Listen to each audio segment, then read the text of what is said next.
I had to stop and take a small short video of this. This is a pasture along Black Ranch Road.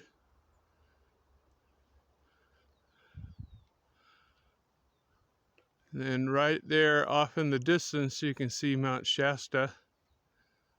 It's a beautiful pasture. Really nice.